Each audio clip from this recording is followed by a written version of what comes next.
Hello everyone, welcome to the self-knowledge course.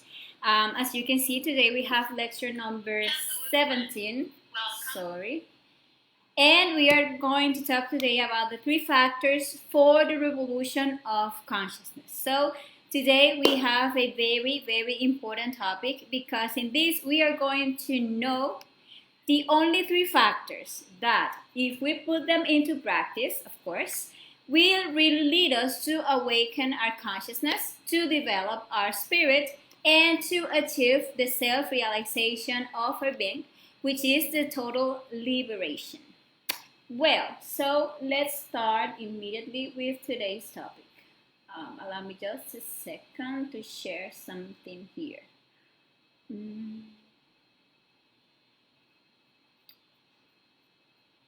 Okay. Okay, everything's okay. So, you can see that nowadays we can find millions of religions, millions of spiritual or mystical schools, millions of beliefs, practices, methods must lead us to seek the divine in an external way, an external form, believing that the divinity is something external to us. So those, let's say, waves imply believing, imply developing a blind faith towards something or towards someone. And we only just need to hope that someday or in the hereafter we will be rewarded for having maintained that blind faith, which we believe is superior to any other belief, and that without a doubt ours is the only true one. That is like the most common way.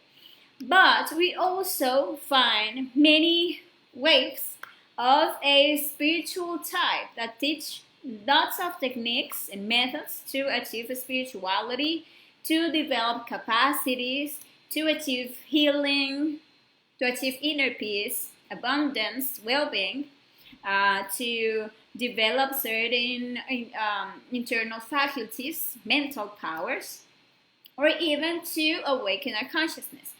But what happens is that we can spend years searching and trying among the sea of theories and practices that exist everywhere without finding something that really generates a real and definitive change. Something that really leads us to experience and advance in our awakening. And many times we end up just exhausted, and resigned to hope of an afterlife, or we lose hope and we go to atheism, denying the existence of something superior or of something divine. But what happens that when the soul, tired of turning in this wheel of death and rebirths, comes to the knowledge of these three factors that we are going to know today, and the person begins to practice them, and then to experience these factors directly every day in his own life, a regeneration process begins. And that process leads that person, leads that soul to discover and to achieve the purpose for which it descended into this physical manifestation, which is to get to know himself. So, the first thing that we have to start by remembering is that we are energetic beings. So, the most valuable and powerful thing that we have in us is our own energy. And we need to remember that we are composed of three parts. The matter, which is our physical body, that is, this energy condenser that we have, our human machine. But we also have a soul that is currently contaminated. Our soul is 97% of our essence. It is actually our energy, and it comprises, what is right now our ego, because all that essence, all that 97% of our essence, of our energy, is conditioned by all of our negative ways of being. all are manifestations of anger, pride, ambitious, jealous, envy, greed, criticism, anxiety, sadness, worry, selfishness, self-importance, lust, laziness, all of that, that is like an endless list of wrong ways of being that we have in our interior, and that make up our ego. And our ego is actually what is conditioning or have trapped 97% of our essence. So our soul, we don't possess our soul in this moment because our ego is the one who is like who has trapped all that is our soul, or that all of that energy, all of that essence. And what happens? That we also have a spirit, because we are made up of three parts. And that spirit is energy also, but in its pure aspect, in its superior aspect. It is the 3% of our essence that is free and is conscious, and that cannot be ever conditioned by the ego, because it is a divine part in us. And we all have that conscious part within us. Only because of our unconsciousness and because of the fascination with this physical world and with our personality, it is currently asleep. And we need to do a work to start awakening our 3% and then liberating the 97% of our essence. And it is with the practice of the three factors that we will learn today that we are going to awaken our consciousness, the 3%, to begin to receive what? Strength and guidance from our divine and conscious part, because that is our inner master. Our conscious part is our guru, but it's currently asleep. So we need to awaken that part, so we start connecting with our unconsciousness. And it is with the practice of these three factors that we are going to begin to release and to awaken the 97% of our essence that is currently trapped in the ego. So we are going to start setting free all that energy, and we are going to start saving energy. Every day we are given energy to function, and we misuse all that energy, given that energy to our ego. In every manifestation of our ego, we are feeding it with our energy. So with the practice of these three factors, we are going to start saving energy and to start making a wise use of it. Why? Because our spiritual awakening will depend on how much energy we manage to release, to save, and to condense in our spine in order to awaken our consciousness. So let's see these three factors, and let's see how they will help us to achieve this purpose that we all have. So the knowledge of these three factors actually has existed in all cultures of all times that saw, the regeneration of the human being, and that ascent from the animal state in which we find ourselves to a human state, and then to a divine state. So we can find in the different cultures vestige of this millenary wisdom that was previously handled in a hidden way, often hermetic, but that in this era of the end of a race in which we find ourselves, it is being openly brought to all humanity, so that those souls who have a spiritual longing acknowledge this wisdom and awaken their consciousness. And in order to revolutionize ourselves, we have three forces within us. That force of the Father, that force of the Son, and that force of the Holy Spirit. But we must understand what this really means. The Father is the wisdom, is a part of the wisdom of our consciousness. And the Father is the beginning of everything. The Son, or the force of the Son, represents the justice in us. And the Holy Spirit represents the power of our consciousness. So, the Father is related to wisdom. And the Father, or that inner force, manifests in us when we teach or sacrifice ourselves for others. So we call to this, to helping others to awaken, the sacrifice for humanity, that is one of the three factors. So you see, 3% of consciousness, of free and awakened consciousness, and then you find three forces: one of the Father, one of the Son, and one of the Holy Spirit. That is what I'm trying to explain now. So the Father is the wisdom, and it manifests in us when we help others, when we teach others how to awaken our consciousness through the sacrifice of humanity, right? And the second force, the Son, is in charge of making justice inside of us. So that the objective, of this part of our inner being is to set free all of our consciousness and to balance all of our centers. And this part of our consciousness, the justice, manifests when we practice the psychological death, which is another factor for the consciousness revolution. When we are setting free our consciousness by practicing the psychological death. And the third force, the force of the Holy Spirit, is the part of our Divine Mother that is the creative energy. And she is the one that gave us the power to create our internal bodies through the wise use of the sex, of our sexual energy in the suprasex practice. And to that procedure we call the spiritual birth, which is another factor, the factor that is called to be born. And these three parts of our being is what are going to make in us that revolution of our consciousness. When we start practicing these three factors, that revolution will begin in ourselves. So these are the three factors. The first factor is to be born, or the spiritual birth. The second factor is to die, or the psychological death. And the third factor will be the sacrifice for humanity. Well, let's then explain something here. Let me check if everything is okay here with the broadcast. Yeah.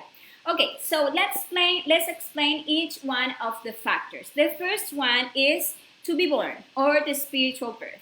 And this one is aimed at beginning to understand the value of our sexual energy, so that we get to realize that the biggest mistake that we make as humans is not understanding the value and the power that resides in our energy.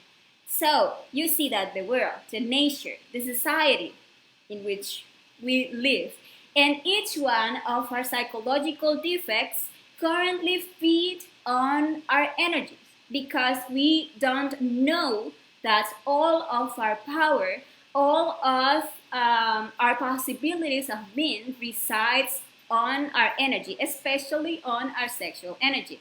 So we are currently like simple puppets or simple bodies that serve to feed subhuman entities that exist within us and outside of us. So we constantly squander all of our reserves of mental energy, of emotional energy, of motor energy, speaking a lot of unuseful things, of motor energy, also making a lot of unnecessary things, or acting like, zombies or like machines, doing things without concentration. And we are all the time wasting all of our energy. But worst of all is that we constantly, and for pleasure, we waste the most available energy within us, which is our creative sexual energy. And the first and the most important change that we must make within ourselves is to begin to value our sexual energy, to stop wasting our sexual energy. So we start to condense it in our spine, and we begin the process of a spiritual birth.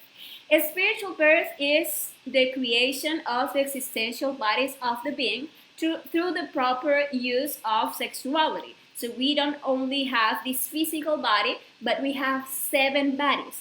And we need to regenerate two of them, the physical and the vital, that we already have them created, but we have them in a degenerative state, in a lunar state, because we are making a terrible use of our energy.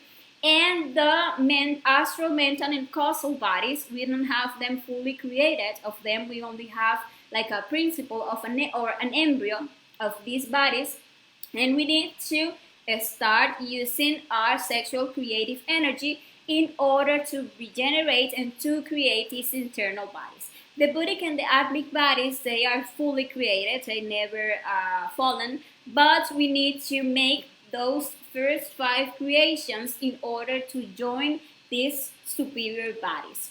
And well, how are we going to do this? By practicing the suprasexuality, by making a wise use of our sexual energy, uniting sexually with a partner of the opposite sex, because only how can I say that? Only different poles can create. Only when you join a man and a woman, a creation can be done. So this work only can be done with a partner of the opposite sex. And we are going to start making all this process of regeneration and of creation of these bodies. And what happens? And once we create all these bodies and we join the superior bodies, then we are going to have a human soul that we currently are, as I was saying, we don't possess our soul right now. But when we do this work, we are going to possess a human soul.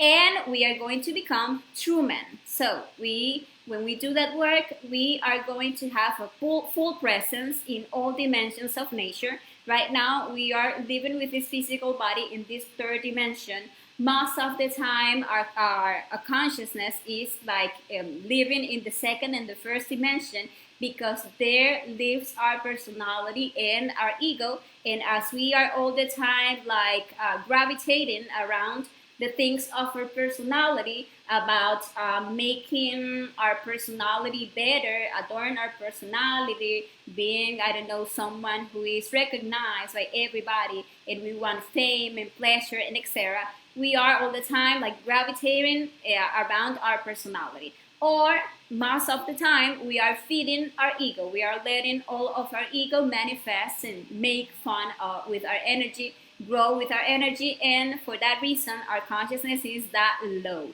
But when we start doing this work and we start creating these internal bodies, we are starting to have full presence in the upper dimensions of nature. When we regenerate our vital body, we have a presence in the 4th dimension of nature. When we get to create our astral and mental bodies, that both belongs to the 5th dimension, we get or we achieve a full presence in the 5th dimension of nature. That means that once you have created an astral and mental body, you can unfold yourself consciously to the 5th dimension every time that you want. I mean, you don't have to make a lot of effort. You don't have to practice a lot. You just let your physical body sleep in, and you just go with your fully solar astral body.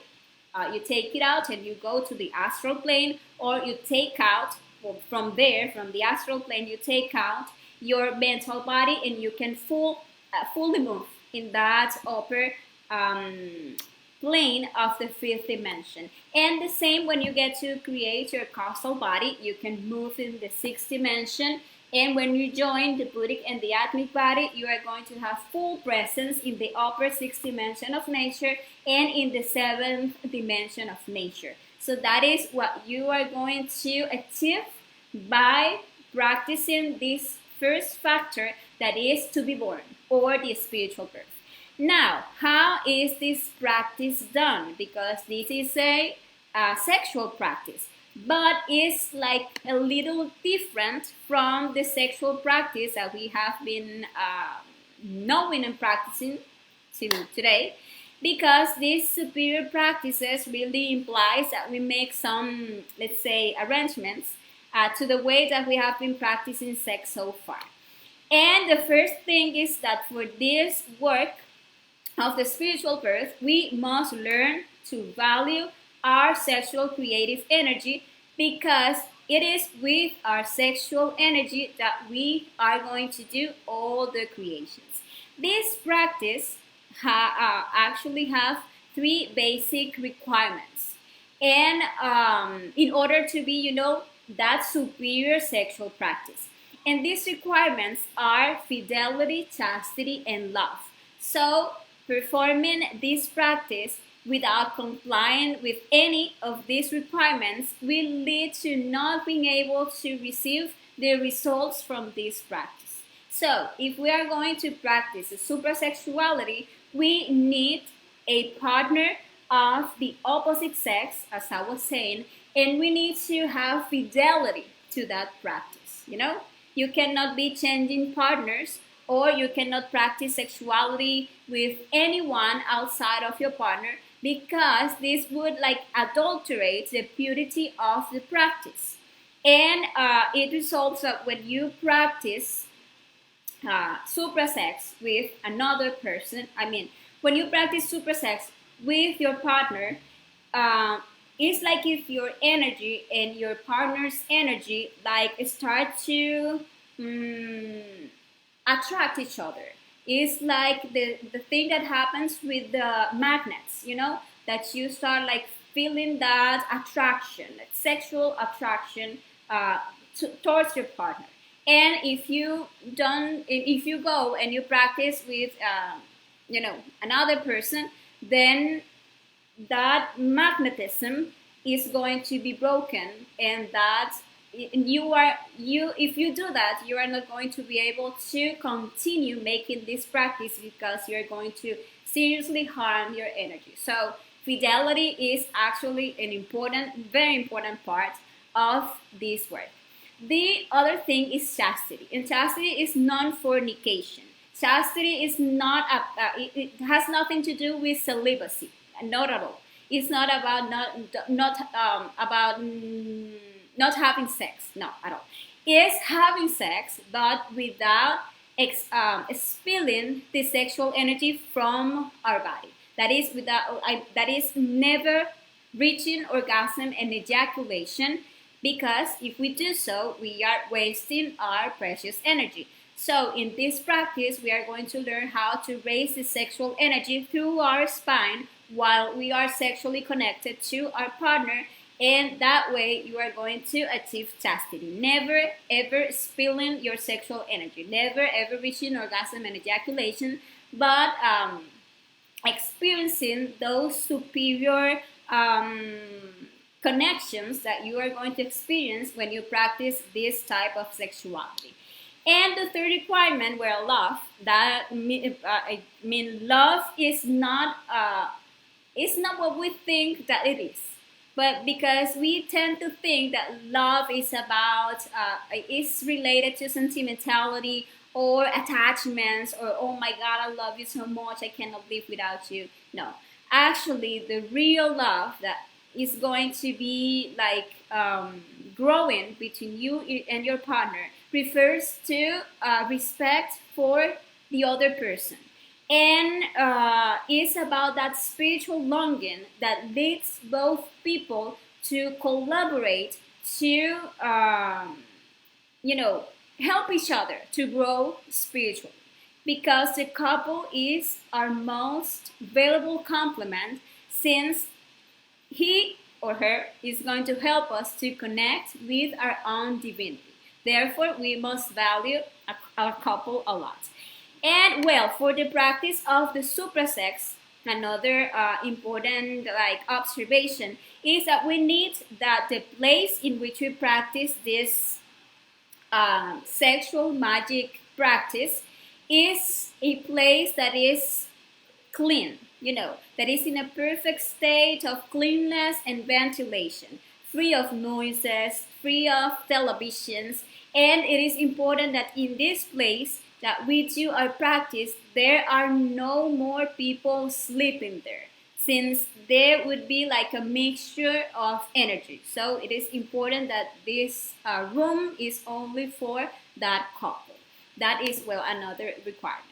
And, well, just as it is important to have the bedroom clean in the physical form, it is also important that before doing the practice, we make sure to clean that place energetically. And we do this by doing, the conjuration of the Belilin, which is that song that cleans the environment and that I taught in lecture number 7. So if you don't know that song, you can go to the video section of the page and look for the lecture number 7, and then you can learn the Belilin conjuration and the magic circle, because the Belilin is going to energetically clean the space, and with the magic circle you are going to close it, so no negative energies can enter to harm the practice in any way.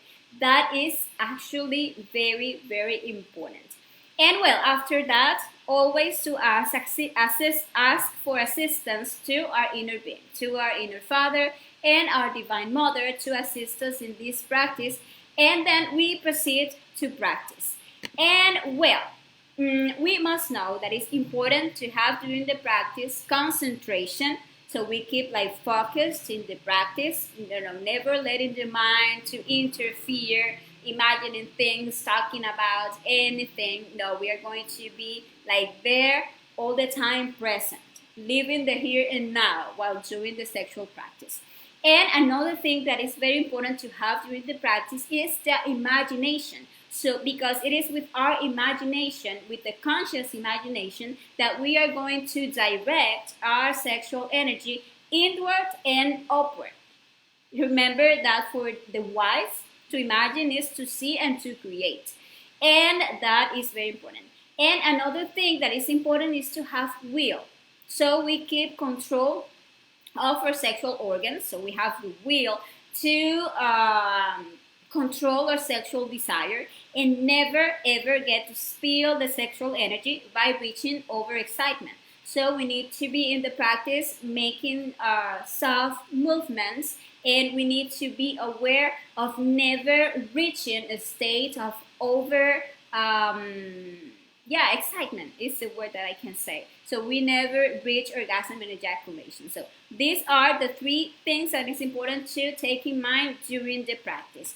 Well, now, speaking directly on how the sexual practice is done, once we have prepared the environment and we have asked for assistance, we are going to start activating our sexual energy along with our partner. So in order for the sexual energy to become activated, and so the couple achieve a correct erection in the man and a correct lubrication in the woman, the couple are going to give themselves some conscious kisses and caresses. And when I say conscious, I mean that we are not going to let the mind get involved in the process, but we are going to stay focused, like living each kiss and living each caress without letting the lust lead us to overexcitement and to the loss of the sexual energy. And once we have achieved a correct erection in the man and a correct lubrication in the woman, we are going to proceed to the sexual union or the penetration.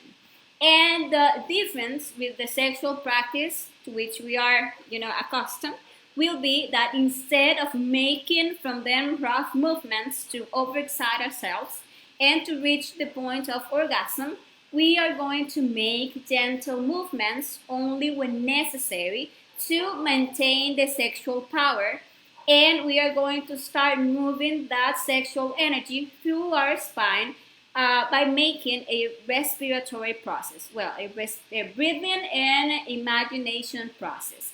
And this process consists of 3 steps.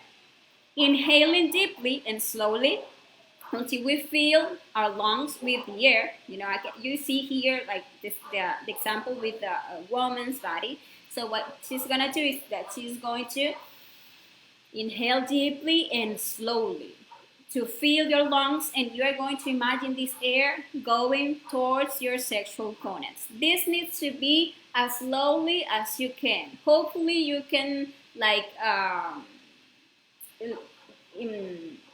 I can find the word. Hopefully you can lengthen for 20 seconds the inhalation, but you can try to do as slowly as possible. You inhale, imagine the air going to your sexual gonads. Then the second step will be to retain the air. And when you retain the air, you imagine how all that powerful sexual energy turns into a golden thread that is going to be directed with your imagination towards your coccyx, which is the lowest bone of your spine, and from there it's going to ascend all the way until it reaches this point, the point between the eyebrows. Once you, by retaining the air, bring all of your energy to this point, the third step will be to exhale the air. And you are going to exhale the air by mentalizing the vowel I, but with the sound E, like E. Also slowly lengthening 20 seconds if you can. E. That is one procedure, right?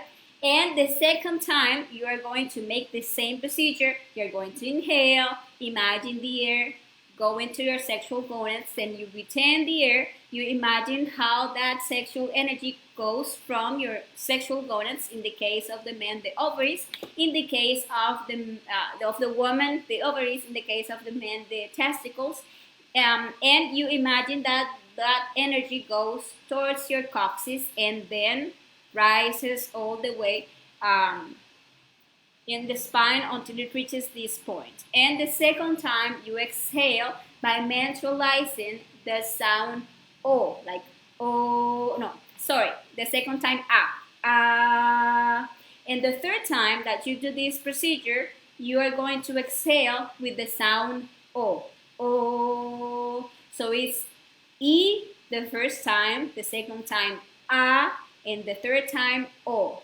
E, A, O. It's important that you remember these three letters.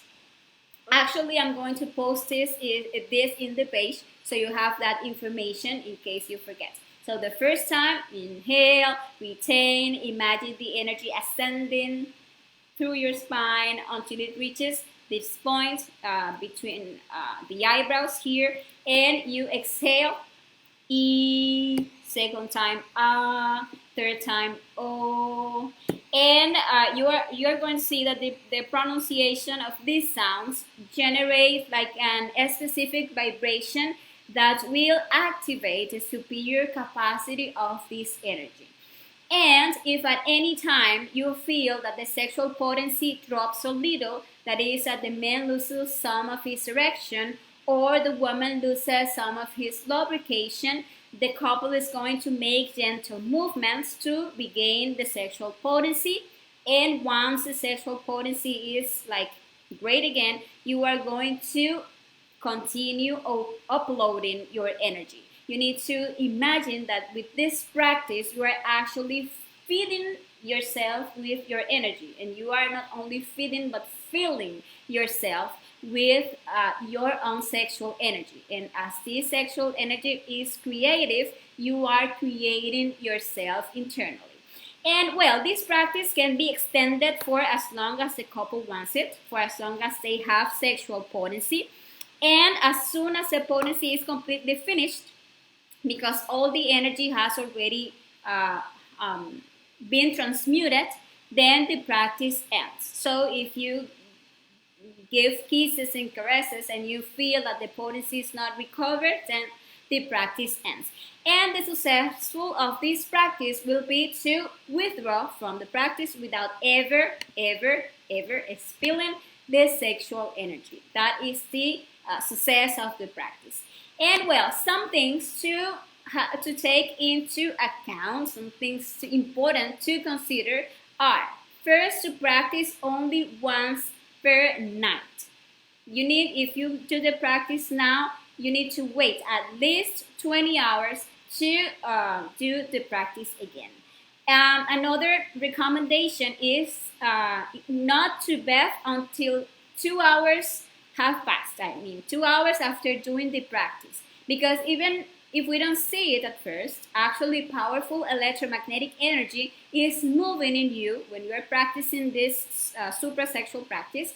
And if you take a shower immediately, that will affect you. So that is a good recommendation to take into account.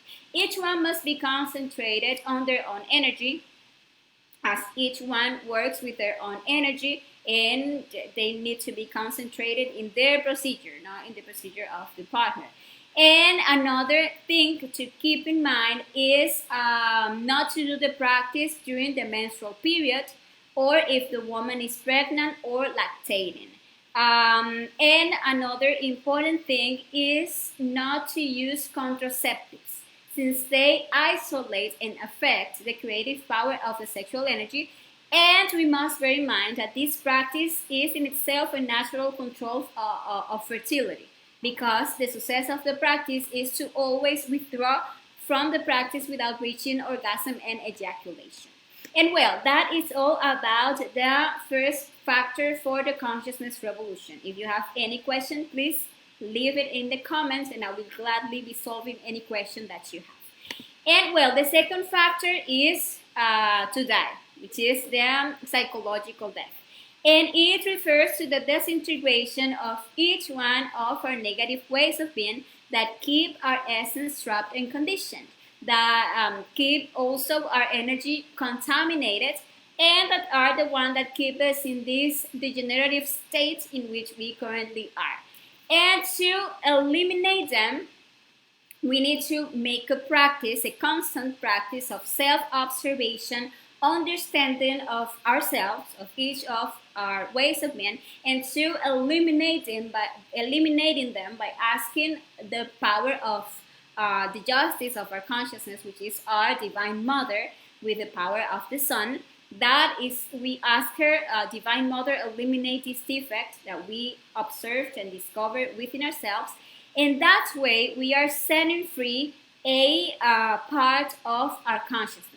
And that way, we are going to be rescuing the virtues of our soul that are currently trapped within all of our negative ways of being. So, there we find, we are going to start self-observing all of our negative moods, all of our negative emotions, all of our thoughts, and the negative ways in which we relate to our physical body that constantly keep us, in sickness and in physical weakness.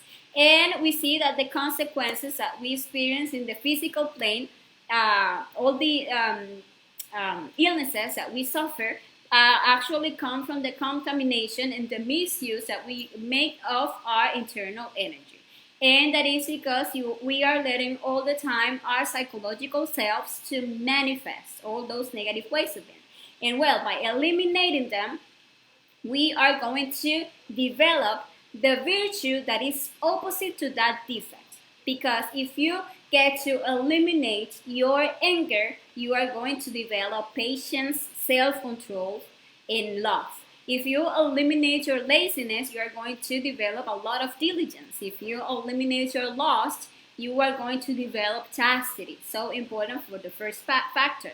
If you eliminate, the self that lies, or the greedy one, or the pride, well, you're going to develop honesty, you're going to develop loyalty, you are going to develop humbleness, etc. So we see that for us to truly develop a virtue, it is necessary that the comprehension and the elimination of the defect that has that virtue trapped. So if we want to really become virtuous people, we need to make hard work of getting to know ourselves and to get to eliminate all of those wrong ways of being. So the first step to practice the psychological death is the self-observation. That is like the most important part to transform ourselves. Actually, in the last lecture that was on Wednesday, we were talking a lot about what the self-observation is, which is to direct our attention to our interior to discover what is moving inside of us, to discover in our mind when our minds start to talk. You need to observe what is your mind saying, and you need to get to understand if it is actually a defect that is manifesting, or if it is your consciousness. Actually, your consciousness is never going to use your mind to think, to be speaking like a parrot. No, because your consciousness is pure wisdom. And when your consciousness needs to give you some information, it's going to send you to your heart as a clear intuition. So every time that you hear your mind talking, observe yourself, because a psychological defect is making use of your mental energy. So if we are self-observing, we are going to get to identify when is, the criticism, the envy, the greed, the lust, the anger manifesting in our mind. And if we get to judge that thought, and we know that it is, for example, envy that is actually manifesting in my mind, what I do, I need to ask my Divine Mother, which is the power of love of my consciousness, to eliminate that envy from me. That is a conscious procedure, and you are going to experience how that envy detail had trapped a portion of your consciousness, and when you ask your Divine Mother for the elimination, you are releasing that consciousness so you can get to integrate that consciousness. The same with your emotions. If you observe that you are feeling something, that you are feeling certain, like, disliking emotion, something like weird is going on with your emotion. So you observe what is going on there. What are you feeling? Why are you feeling that? Then you discover that you feel sad because you feel lonely. Then you get to observe what is going on there. You are observing the sadness. You are observing the self that feels lonely. Then if you go further, you can realize that this is actually a manifestation of lust, because you actually want to have someone to go and have a sexual intercourse with that person, or to feed your emotional lust. And well, those are, like, for example, 3 defects that you are just observing in just seconds. So what you do, you ask your Divine Mother to eliminate that loss, eliminate that self that feels lonely, to eliminate that sadness, and you are going to experience how that negative emotion goes away. The only way that you can actually get to know that this that I'm saying here is true is by practicing, by observing yourself, discovering what is going on within you, and asking your Divine Mother to eliminate that. So you get to free yourself from that negative state. And if you do so, you're going to experience, like, the freedom. And you keep on observing yourself, and now you're talking. Okay, but who is talking? Okay, I'm judging someone, or I am yelling because I'm feeling impatience, or because I am feeling, intolerance, whatever. I am speaking, and I need to ask myself, who is talking? Because it is not my consciousness. My consciousness is not going to yell at someone. No, that is the impatient self. So I'm going to ask my Divine Mother to eliminate that. I'm going to refuse that desire of harming others, of yelling at someone. And I'm going to eliminate that, and I'm going to recover my inner peace. But that is going to be something real, because you have made the discovery of what is the cause of that wrong inner state, and you are eliminating it consciously. So that is the procedure for the psychological death. It is actually something, like, very simple to do, and you need to be doing that during the day, from moment to moment. So you can keep yourself in that state of self-awareness, living the here and now, and self-remembering. And the only way for you to stay living the present moment, achieving mental silence, is by eliminating all those wrong ways of being that are all the time trying to manifest in you to feed on your energy. So, the sense of self observation, you are going to see that will progressively become sharper as you use it, because it is currently like atrophied due to the lack of use. I was explaining that in the previous lecture. But as you continue using it, it will start like awakening, and you are going to be like able to see more defects as it gets, like sharper. And well, here you have an example of something that can happen to you, and that you can, if you get to observe yourself at that kind of situation, you can get to discover many different ways of being that are manifesting at the same time. Like, for example, you are driving along the street, sorry, but when you get to a corner, another vehicle cuts you off, hard. And if at that moment you don't identify with what is happening to you, I mean, if you don't identify with that defect that immediately wants to manifest, which is anger, and you get to observe what is moving on in your inner world, you are going to be able to discover that there is a detail of a defect that is actually telling you to say something, to yell to the other driver, stupid, for example. Another one is saying to you, insult him. Another one is thinking, oh my God, who do you think you are? Another one wants to fight. In the emotional center, you can experience, you can observe how your emotion is like tense, and you feel like if you want to take revenge. And another one is hoping that that person crashes. So you can see like that you can be very perverse inside of you.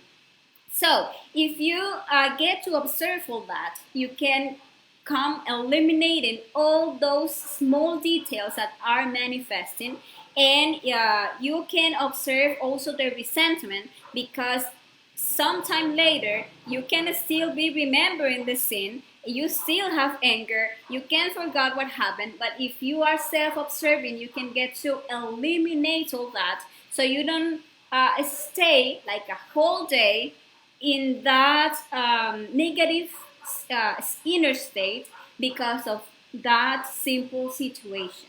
I mean, if you get to observe yourself, and if you get to eliminate all of that is moving within yourself, asking your Divine Mother to disintegrate each single detail, you are going to experience how you free your mind, how you free your emotion, how you free your motor center, how you even free your sex, because even your sex was like tense during that situation. So that is the practice of the psychological death.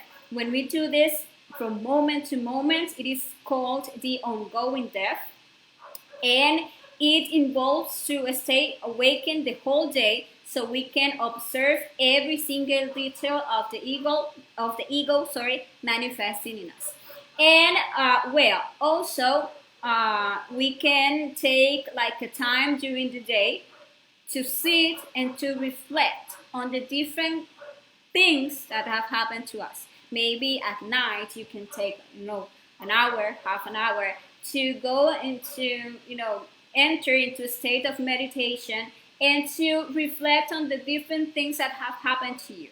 And there you can make new discoveries, because okay, that happened to you, you get to observe certain details and eliminate them in the moment. But when you go home, for example, and you sit and you enter into you relax yourself and you stay on this, and you enter into the state of meditation, and you bring that scene, you can get to see more details of the ego that we're manifesting. For example, you can discover your pride, how you felt superior to the other one. For example, you can get to eliminate that detail. And well, there you continue to plead your Divine Mother for the elimination of everything that you get to understand that is part of your ego and that was manifesting in you.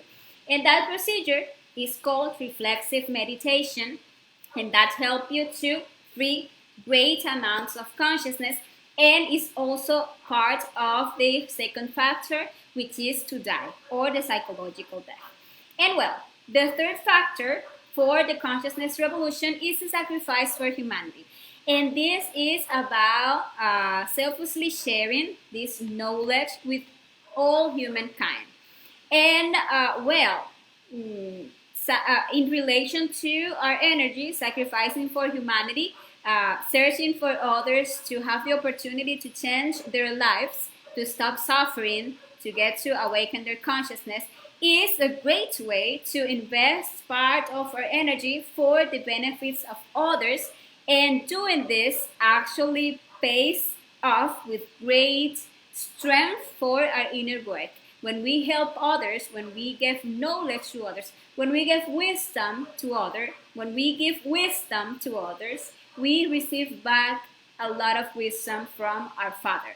When we give strength to others, when we encourage others to stop suffering, when we give others the tools so they can change their lives, actually we receive back that strength and that courage to change our own lives. So that factor, the sacrifice for humanity, is like very, very important because it allows us to advance in both, in the elimination of our defects and in the creation of our internal bodies through the spiritual birth, because it gives us like the strength and like the merits, so those works like get done like better and more quick.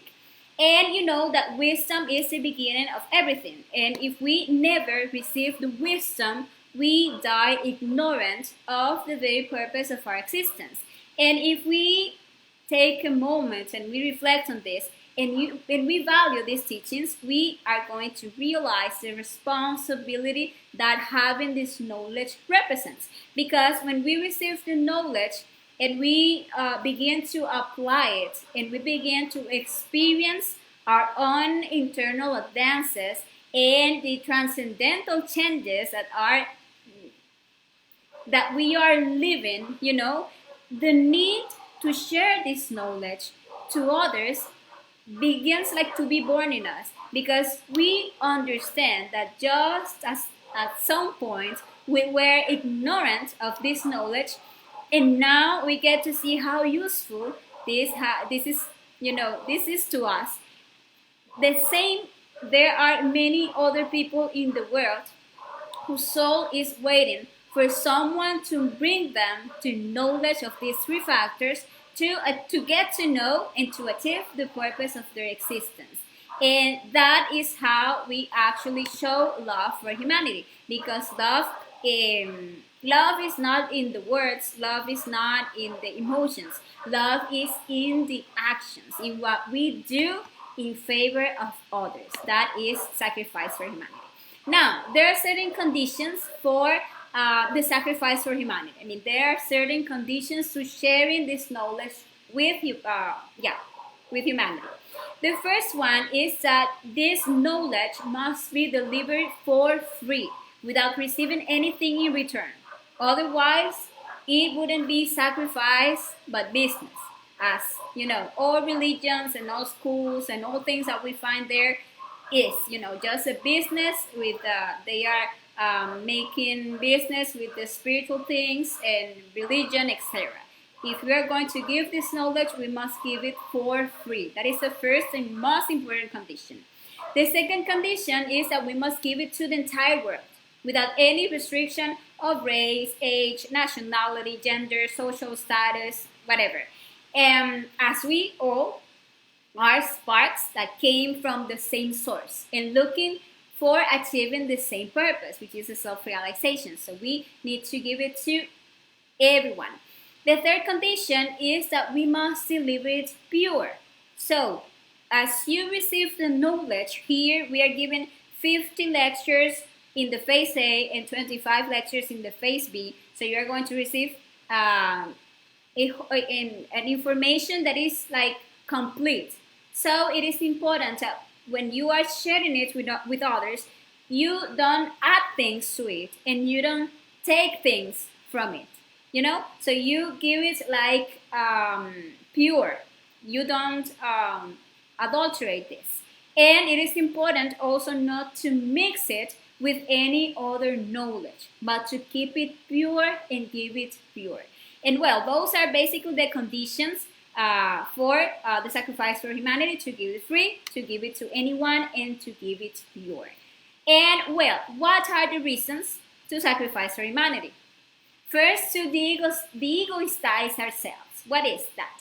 To stop being selfish, because we are so selfish. And when we receive the knowledge, we are going to find that within us there are no one but many selfish selves that don't want at all to put some of their time to help others to awaken. You are going to find the one that says you don't have time, the one that says that you don't know enough, the one that says that you are not good enough for sharing the knowledge, that people is not going to understand you, or that people is going to make fun of you, or that people anyways doesn't want to know anything about